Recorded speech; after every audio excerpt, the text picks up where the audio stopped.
Betapa memalukannya berkoar-koar di hadapan publik, seolah menjadi yang paling superior di bidang pertahanan. Tapi malah diacak-acak oleh drone murah yang di atas kertas, harusnya bisa dan mudah dipatahkan. Hati siapa yang tidak hancur ketika keangkuhan mereka dicoreng oleh alutsista yang biaya pembuatannya hanya mencakup paling tidak $20.000. Bandingkan dengan milik negara-negara barat yang bisa menyentuh sekitar belasan hingga puluhan juta dolar per unitnya. Perasaan seperti itulah yang kini dirasakan Ukraina dan Israel. Bertahun-tahun waktu mereka habis untuk meriset pertahanan udara dan drone tandingan. Puluhan juta, bahkan ratusan juta dolar sudah terbakar demi membiayai pengembangan alutsista mereka. Namun hasilnya nyaris nihil. Perkenalkan, Shahed drone dari Iran. Drone yang dengan mudahnya menembus jantung pertahanan musuh, baik di Israel maupun di Ukraina, saat digunakan oleh Rusia dengan nama Garand drone. Drone ini dirancang dan diproduksi oleh Shahed Aviation Industry dan menjadi senjata yang cukup mematikan di pangkalan militer Iran. Bahkan Rusia yang dikenal superior dalam hal pertahanan juga tertarik dan menggunakan drone ini untuk melengkapi persenjataan UAV-nya. Itu karena drone ini dirancang untuk menyerang sasaran darat dari jarak jauh hingga ditembakkan dalam jumlah banyak dari rak peluncuran untuk mengacaukan sistem kerja pertahanan udara musuh dengan menghabiskan senjata mereka selama serangan. Apalagi dengan panjang 3,5 meter dan lebarnya mencapai 2,5 meter, membuat Shahed 136 ini mampu membawa hulu ledak seberat 50 kg. Alhasil drone kembangan Iran ini memiliki bobot keseluruhan seberat 200 kg. Meskipun seberat itu, Shahed 136 ini mampu melaju di kecepatan maksimum 185 km per jam. Bahkan hebatnya karena drone ini memiliki jangkauan operasional sejauh 2.500 km. Berbeda dengan Lancet drone buatan Rusia sendiri yang memiliki ukuran yang tidak terlampau besar untuk kelas UAV. Selain itu, drone besutan Iran ini punya bentukan yang menurut banyak orang cukup unik, seperti sedang menggunakan wingsuit flying.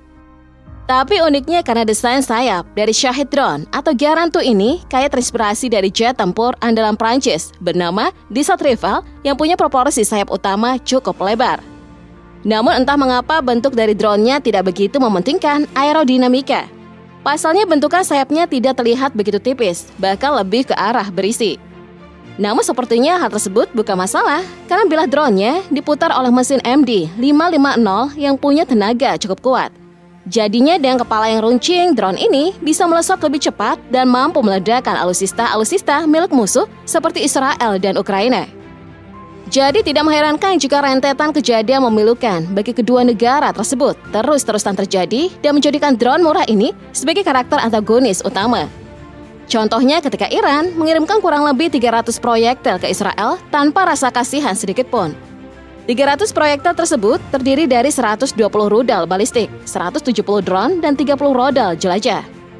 Akibat serangan tersebut, beberapa warga sipil di Israel mengalami luka-luka. Nah, dari sini tentu memunculkan banyak pertanyaan, mengapa Iran saat ini udah cukup berani untuk menyerang Israel?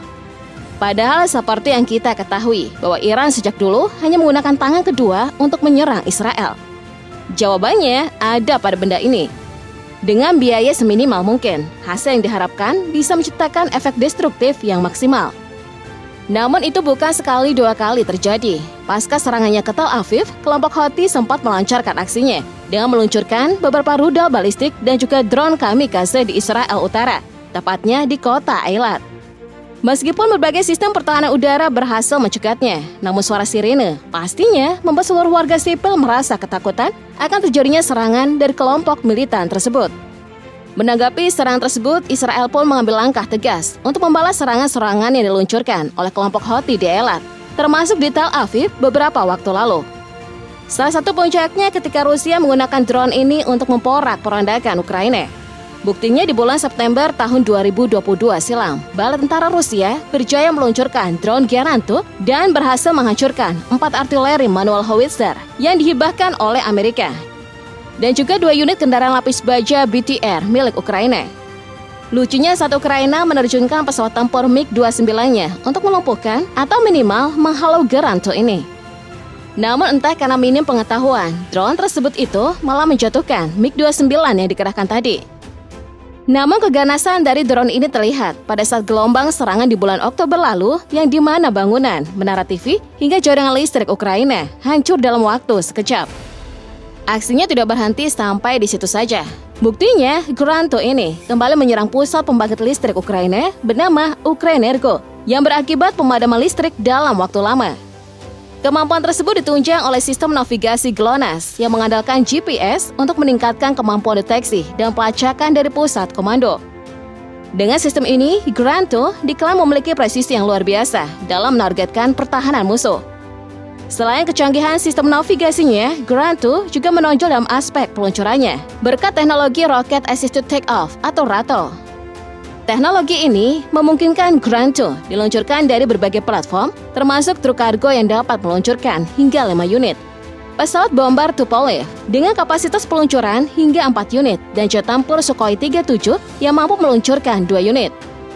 Fleksibilitas peluncuran ini menjadikan Granto sangat efektif dalam berbagai kondisi dan medan. Saat menjalankan misi, Granto menggunakan taktik serangan swarm, biasanya meluncur antara 5 hingga 10 unit dalam satu misi. Strategi ini terbukti efektif dalam mengacaukan sistem pertahanan udara musuh, meningkatkan kemungkinan sukses misi. Dari segi kekuatan, Granto merupakan aset berharga bagi Rusia. Dengan jangkauan serangan mencapai 3.000 km, Rusia dapat menyerang target di seluruh Eropa dari wilayahnya sendiri. Granto yang mampu bergerak dengan kecepatan hingga 185 km per jam dan dilengkapi hulu ledak eksplosif seberat 50 kg, mampu melumpuhkan lini pertahanan musuh. Ini sangat comparable dengan deretan drone kamikaze lainnya di dunia, namun dengan ongkos produksi yang luar biasa murah. Misalnya Switchblade 600 dari Amerika Serikat ini. Melalui kerjasama dengan Aerovironment, mereka telah mengalokasikan dana sebesar $700 miliar untuk proyek ini. Investasi besar ini bertujuan untuk menghasilkan drone penghancur dengan harga terjangkau, hanya $10.000 Amerika per unit. Hanya $10.000 Amerika per unit. Hasilnya adalah Switchblade 600, drone kamikaze yang dirancang khusus untuk misi penghancuran alutsista. Switchblade 600 adalah drone unik yang ditembakkan menggunakan tube launch. Dengan berat tube launch yang cuma 54 kg dan berat drone 22,7 kg, Switchblade 600 bisa diluncurkan dari mana saja. Sistem kontrol Switchblade yang menggunakan sebuah tablet juga memudahkan segala operasi yang melibatkan drone tersebut. Dalam simulasi misi yang pernah dilakukan, satu regu bisa membawa 3 Switchblade 600 sebagai kekuatan serang utama. Selain unik dari segi peluncuran, Switchblade 600 juga unik dari segi desain, di mana hulu ledak yang digunakan adalah 2 hulu ledak Javelin yang dimampatkan. Saat meluncur di kecepatan 185 km per jam, drone ini punya waktu hingga 40 menit untuk mengenal dan mengenai target. Saat bertabrakan dengan target, hulu ledak pertama Switchblade akan meledak untuk menghancurkan armor alutsista. Setelah itu, hulu ledak kedua meledak untuk menghasilkan serangan fatal. Dalam strategi perang, Switchblade 600 akan punya peranan penting karena mampu melumpuhkan alutsista utama yang dikirim oleh musuh.